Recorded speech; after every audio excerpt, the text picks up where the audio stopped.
The English East India Company, from a trading company to a political power.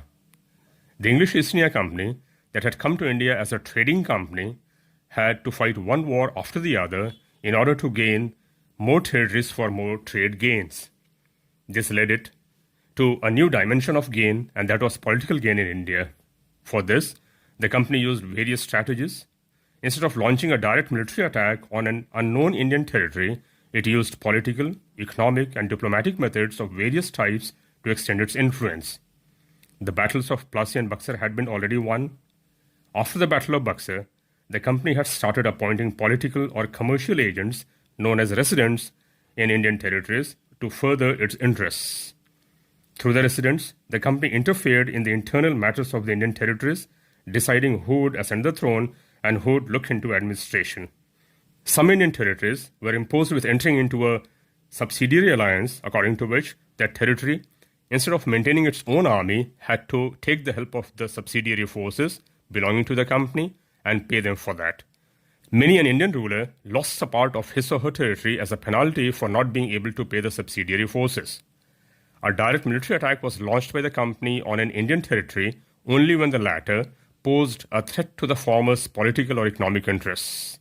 Mysore, a South Indian state, was one such territory, as it had stopped the export of sandalwood, pepper, and cardamom through its ports, thereby adversely affecting the profit gained by the company. This resulted in 4 Mysore wars fought over a period extending from 1767 to 1799. Hyder Ali, the ruler of Mysore, died after his defeat at the hands of the company in the Second Mysore War. His son Tipu Sultan too died in the fourth and the last Mysore War while trying to protect his capital Seringapatam.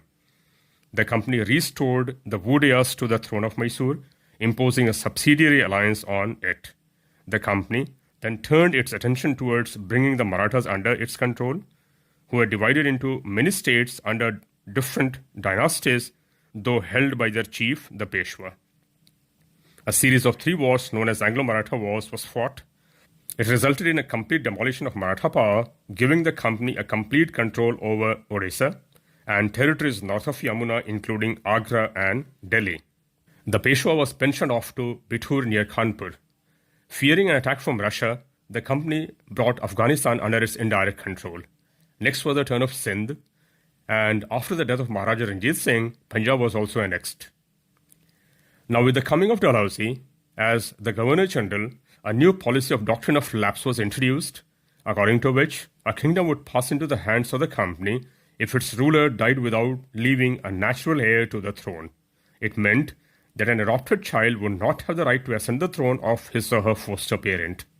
Many kingdoms, one after the other, were annexed by the application of this doctrine. Besides these, Awadh was annexed on the pretext of maladministration, Sikkim on the pretext of its ruler ill-treating company's officials, and Berar on the pretext of not meeting the financial obligations. The gist of all this is that the company had left no stone unturned in order to advance from gain from trade to gain of territories through introduction of new doctrines or policies that served its selfish motive.